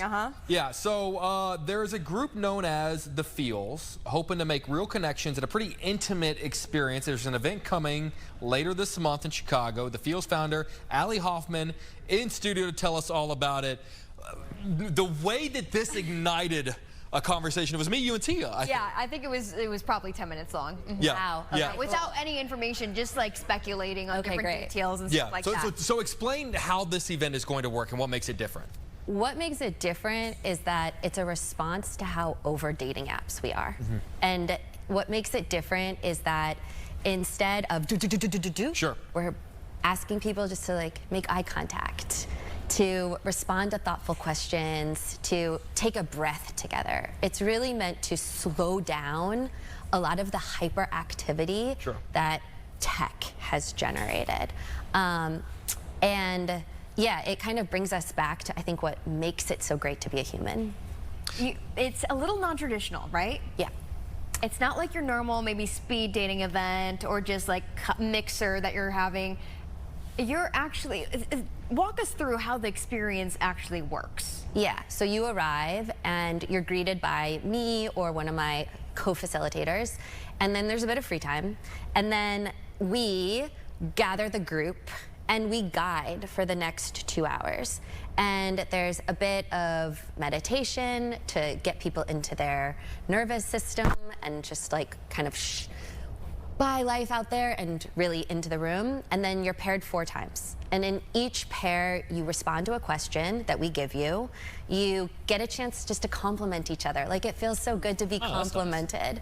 Nice. And then there's what we call a somatic element. So it might be that you eye gaze. It might be that you hug each other. And we guide every step of the way. And then there's a minute just to talk about it. How was that for you? What was that like?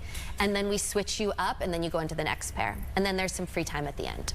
Oh. For someone who, you know, maybe that sounds intimidating, especially if it's the, you know, it's the first time that you're meeting this person.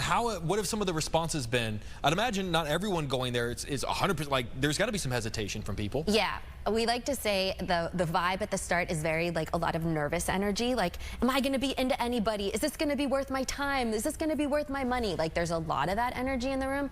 But I believe that we all want to be given an opportunity to be in real connection. It is actually our most natural state. And so what we're doing is saying, like, hey, we know that you actually want to feel seen and heard, and we're going to get you there. Why did we over-exaggerate this so much when we just had this little headline? No, honestly, we were making up scenarios like, oh, it's dark in there. We thought we'd heard that it was in the dark. It's so interesting what details from that. Y'all are referring to a USA Today piece that came out about us, and there was I've done some press since, and it's like, the dark. Yeah. I'm like, no, it's low lit, because I think that just helps relax us. See, we're very happy to have you on the show. Thanks for clarifying. Yes, absolutely. I think that's important, because that's why everything you kept saying, in my mind, I'm thinking, well, this sounds normal, but they're in the dark. So, no dark. Dim lights, which is fine. Yes. You don't want a romance, like a nice nobody wants to be like, like under an overhead. Yeah. But you go to a nice sushi restaurant, and it's going to be dim lights. It's gonna be, you know. And I also think, like, we all deserve to be surrounded by something beautiful and soft. I love this. It is so nice. Okay, you said that you're originally from Lake Forest, was it? And you obviously were doing this in New York, and that's where you're living now. You're bringing it to Chicago, the Chicago edition of the Feels. Yeah. Do you feel like you have to kind of mix things up a little bit for your Chicago audience and people versus those in New York? Such a great question. I think New York is used to novelty. You know, like, you present something weird to New York and they're like, yeah. Chicago takes more time. Chicago's like, we'll let you know. Sure. But the people we've met have been incredible. We've actually been here since June. It was really important to me to get to bring it home, so to speak. And I even get emotional about that. And so it's been wonderful to get to be in the Midwest. This is our only Midwest presence, and people are just so honest and earnest. And once they're there, they're really open. And no, we don't change it dramatically for Chicago. And to your point about people kind of wanting to go back to the old ways of dating, I kind of equate the dating apps almost to how I describe, like, streaming these days. Yeah, like, streaming's great, but I miss going to the video store on a Friday night. And the same thing, like, you know, I'm not on the dating apps anymore, but, like, whenever it was just sort of like, you know, like, I always used to say when people would ask, oh, hey, how'd you and your girlfriend? I'd say, well, it would have been great if I would have bumped into her, like, at a bar, but that's not, it was on the apps. Are you finding that more and more people are going like, I get that that's what people are doing, but it's not how I want to find my person? Oh, completely. And there's data that supports this. 80% of app users say that they are so depleted and over them. Sure. And that's why there's a 400% increase a year ago in attendance at live singles events. And it's 400? Yeah, 400% increase in attendance. And it's because we are collectively so over them. They are not working. And there's even data that says that the connections that you do make on them are lower fidelity than the connections that you would make running into somebody at the video store, or walking into a bar. And yes, it is a bit retro, right? Like, you know, it used to be that we met through some combination of church, temple, mosque, immediate family, extended family, school, work, and we're not doing that anymore. But when we did that, there was a lot of synaptic tissue connecting us. Like, if you introduce me to your friend, if I mistreat them, they're going back to you, and they're going to have something to say. So I have an incentive to be good to them. Sure. And we've lost that. And what we're trying to do is bring that back. Because it doesn't mean, like, to go on and get married. It just means be a decent person. And sometimes being a decent just means breaking up with someone decently. Totally. Practicing relational skills, like having uncomfortable conversations, digging a layer deeper and being more honest. Like, that, I think, has gotten lost in this app world. And apps and social media make it easier to not do those things. Completely. Yeah. So, Allie, I still have a feeling, even though a lot of us are craving this, that some folks might still be hesitant. I want to take a quick break, and we'll get your answer to that right after this. Cool.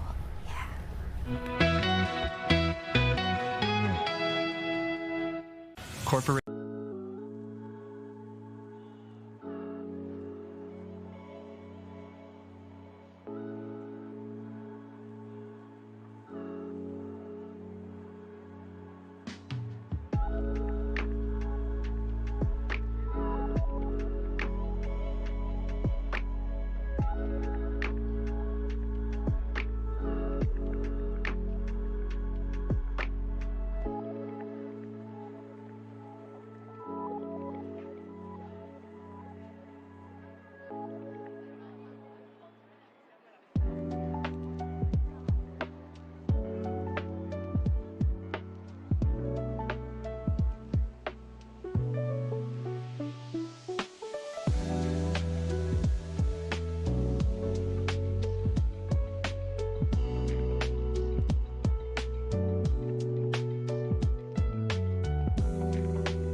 Welcome back to Chicago Now. You know, we're having some conversations. No, like I think it's a really that's a good point. Yeah, the whole dating app thing has been fascinating. If you are just tuning in right now, we're talking about the Feels Chicago edition happening later on this month. We have founder Ellie Hoffman here, and what we thought was very taboo, right? Where it was in the dark, you were randomly just touching different people, trying to make connections like that. It is different, just like this headline reads. Singles are paying $200 to sit in the dark. Yeah, which is an incorrect headline. It's not touch one another. It's incorrect. Which we really, I think, is important to emphasize. Yes. But still, you've cleared it up for us. But I think people still might be a little hesitant to go to an event like this. What would you say to those folks at home? I would say that if it helps to take the pressure off you around like, oh, what's it going to be like to be in contact with all these people? It's like, do it for you. Do it for the chance to be more in your own body. Do it for the chance to try something new. Do it for the chance to hit an edge of discomfort and get yourself to the other side. Do it for the chance to show yourself that you can do kind of things for yourself. Like, it really, you know, we like to say, don't come because you think you're going to meet your forever boo. Like, come because you are interested in what it means to better relate. And also, yeah, to your point, you know, it's almost like when you haven't worked out a muscle for a while and you go to the gym and get on a certain machine, it's like, oh my God, I can't lift. Like, I think by nature of social media and text messaging, the entire generation of people that doesn't want to pick up the phone, that we're not as good at doing this anymore. And it might be nice to just practice looking someone in the eye and having a conversation. We have a lot of different parts of our work, and one part is matchmaking, so I get to talk to a lot of people at depth about their dating lives, and I can't tell you how much I hear, well, I haven't really dated anybody seriously. You know, we are relationally anemic right now. We are underdeveloped in our relational lives, and so I see the Feels, the Chicago edition is not $200. It's half that.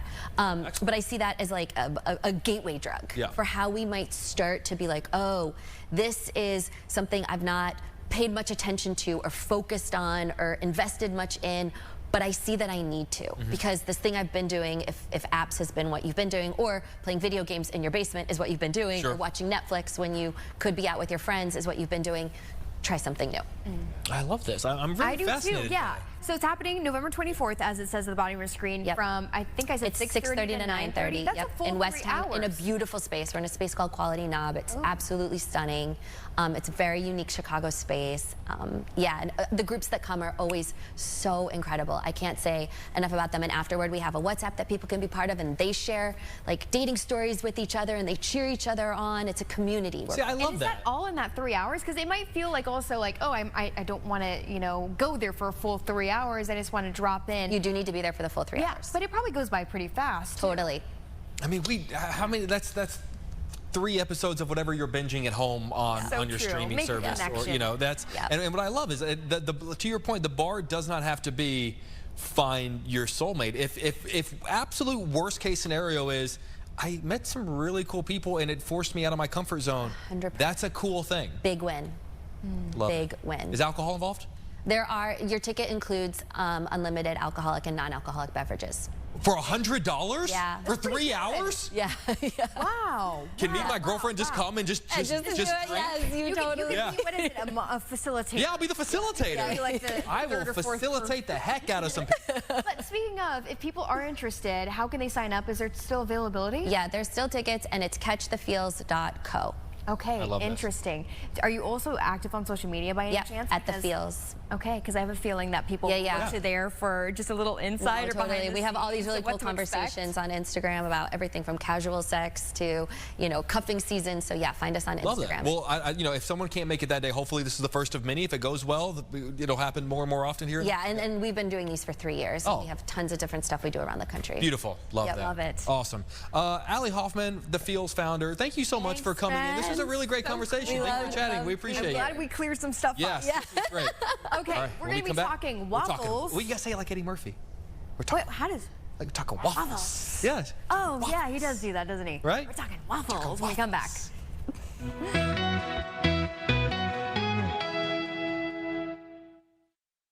Get beautiful.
Yeah, this is awesome. To Chicago Now. All right, we are live right now. We're looking at the. We got a lot going on. We have a whole setup coming up. I feel like I say this every time I'm on this show, but my God, you guys fit a lot into 2 hours of Chicago. We do. Now. It's pretty wild. Okay, so with no further ado, we have a lot of food trucks around the city, right?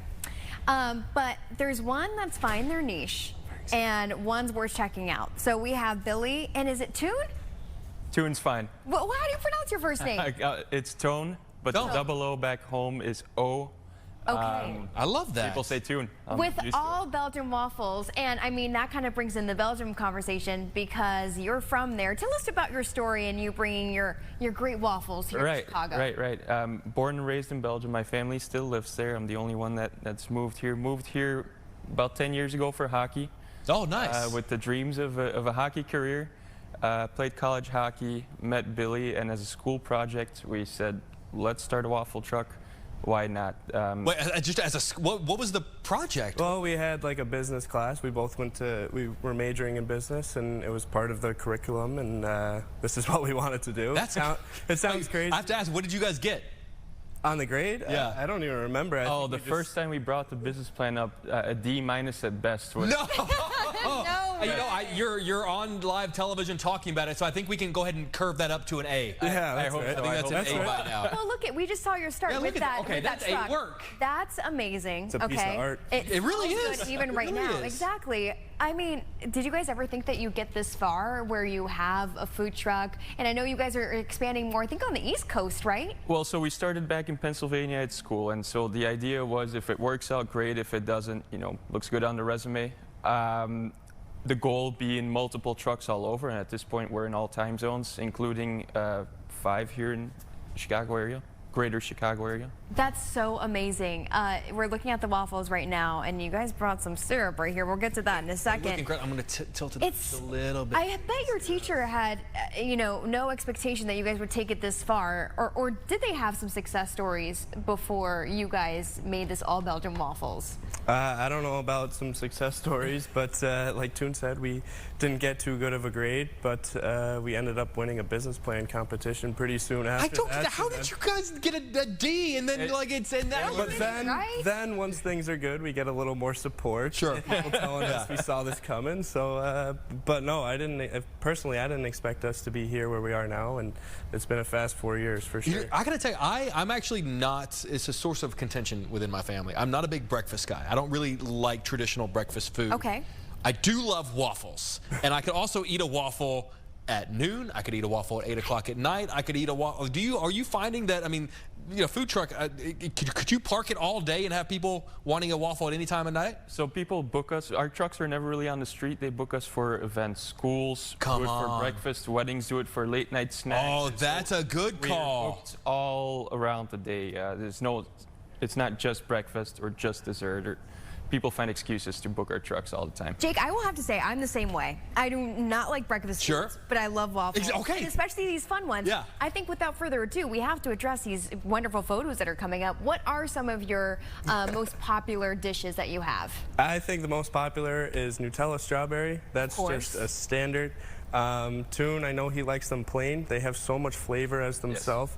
Yes. But myself, I just like maple syrup, powdered sugar. That's a pretty good go-to. A couple simple guys, but we've seen some crazy combinations served out of the truck, that's for sure. Oh my gosh. Okay, well I have to ask you right after this short break, what is the difference between a normal waffle and a Belgian waffle? Because honestly, I don't really know. Okay, we'll be right back after this. The Belgian waffles from Belgium.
Jake was making fun of me. I asked, what's the difference between a waffle and a Belgian waffle? And he goes, well, that was a joke. I didn't know. It was a joke. That was a joke. Okay. But really, I mean, is that ends up being the answer?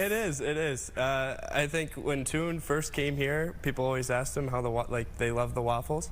He was often tricked. He describes them as tasteless. What did you Tasteless say? Pancakes. Tasteless pancake, waffle-shaped pancakes, something like that. So this comes from dough.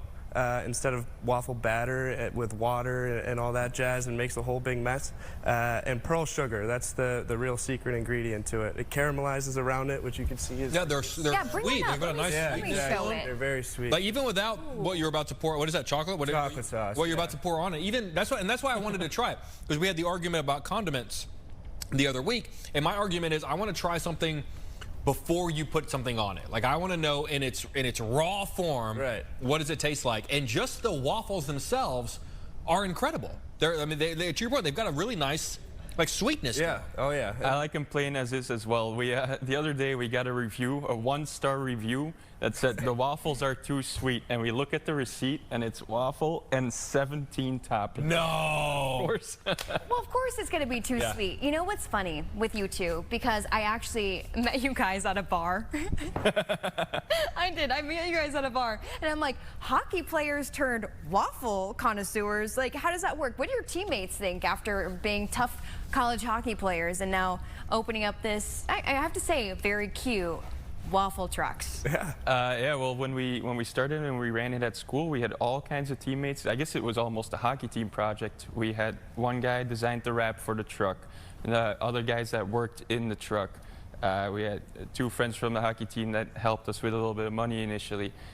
So it's been it was fun. nice. I mean, we had a hockey teammates of 20+ people, so we had a support system pretty solid for guys that wanted beer money on the weekend. Yeah. And wanted to jump in the truck and get some shifts in, and but they love it. The labor, and they needed the carbs to fuel up for the practice. Yeah, that's true too. That's what's true. I always joke that it's a risk for us to try food live on the air, because I don't know, but I can't really hide. If I don't like food, it's very apparent. Genuinely, they're fantastic. Okay, if someone really wants to try these, but like maybe they're not going to an event where the truck's going to be? Is there a way outside of being at an event where you guys happen to be to try these things? So that would be the general ways, is obviously, you know, parties, but you can't invite yourself to a wedding just to try the waffle, right? I mean, how do you think I got to hers? So, If I would have known. Yep. But we offer waffles online. In Pennsylvania, we have a store. That doesn't help people watching this show. Well, it depends on how far you want to drive. But online, and otherwise they can always call us, and we make stuff happen all the time. I love that. Okay, if they do want to book though, I mean, do you just go online and then go through the booking sheet and such? Yeah, we have some stuff on our website where you can put in your information, what type of party and stuff it is. You can call our phone. You can flag our truck down as we're driving around. But we have been pulled over before asking for them to book our truck. Yeah. I'm just picturing, like, you know, you were recently at a wedding. Like, you know, it's the end of the night. You know, everyone's had a couple of drinks. Everyone's kind of tired, and you hit that point, and all of a sudden the waffle truck rolls in, and I just feel like you're going to be everyone's heroes. I mean, I'm assuming you guys have been in that scenario. Yeah, where I felt like we've had the cape on. Yeah, I could totally see that. Wow, guys, these are delicious. Thank you so much for coming on. We really appreciate it. Can they follow you anywhere on social media? Yes, at All Belgian Waffles. It's everything. Facebook, Instagram, everything is at All Belgian Waffles. All Belgian Waffles. And genuinely nice and great. easy. Like I said, sometimes we try food on the show and we go, that's great. And then it's not great. But that's actually genuinely fantastic. Okay, we appreciate you guys coming in. Thank People you so will much. see you guys in your truck around town.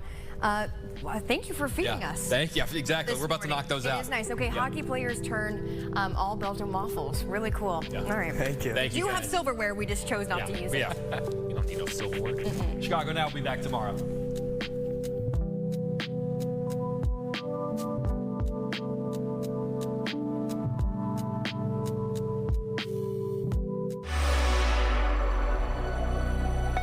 The accident.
Live from Chicago, this is Fox 32 News at Noon. Now at noon, new information in a lawsuit challenging tactics used by ICE agents. A deadly UPS plane crash in Louisville, Kentucky. We'll have a live report on where the investigation stands at this hour. Good afternoon, everyone. Thanks for joining us today. I'm Sylvia Perez. And I'm Natalie Bomke, and we begin with breaking news. Congressman Mike Quigley calling attention to the apparent arrest of a preschool teacher in his district. He posted this video after the arrest, or during the arrest, I should say, on Instagram. Quigley says ICE made the arrest without a warrant and in front of children. This happened at the Rayito del Sol Spanish Immersion Early Learning Center in Roscoe Village. Now we have calls into ICE for a statement. Congressman Quigley is planning a press conference at 1:30 this afternoon. We will carry it live on Fox Local. Right now, a hearing is being held on extending the temporary restraining order that limits the use of force by federal agents in Chicago.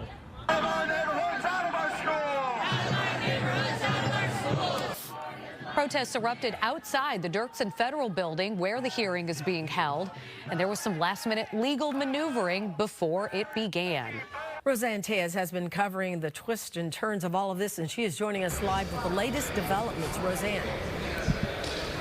Yes, and there are many. Well, the plaintiffs in this case are concerned that these, what they call overly aggressive tactics, are meant to silence protesters in the media. And today, they are making their case in court. Attorneys for the plaintiffs said in opening comments that border agents have frightened moms walking dogs, kids in costume, and clergy in collars, adding, people will forever be afraid of being assaulted by the very people sworn to protect. But government attorneys say protesters are creating the havoc and ask, to what extent does freedom of speech protect obstructing and threatening conduct like slashing tires, throwing rocks, and threatening federal agents' lives? Witnesses called so far include a priest forced to stop providing pastoral services at Broadview after 19 years because it has become what he called an utterly militarized zone with snipers on the corners of the roof. A representative from the Chicago News Guild testified that 15 union members have been tear gassed or hit by rubber bullets while covering the news with no warning or provocation. And an Oak Park trustee was seen on video being tackled to the ground by Greg Bavino himself. He says he was held 8 hours at Broadview. The judge carefully asking each person today questions about how they've been impacted by their treatment, including 12th Ward Alderwoman Julia Ramirez, who sums it up this way. I have to take different precautions, and there has to be a different procedure for me moving forward because of the risk that not only myself, but I think other representatives have also put themselves in. Being pregnant, being a woman, I feel very vulnerable. This hearing is expected to take all day. The TRO expires tomorrow. So right now, the judge said at the start of today's proceedings that she's still investigating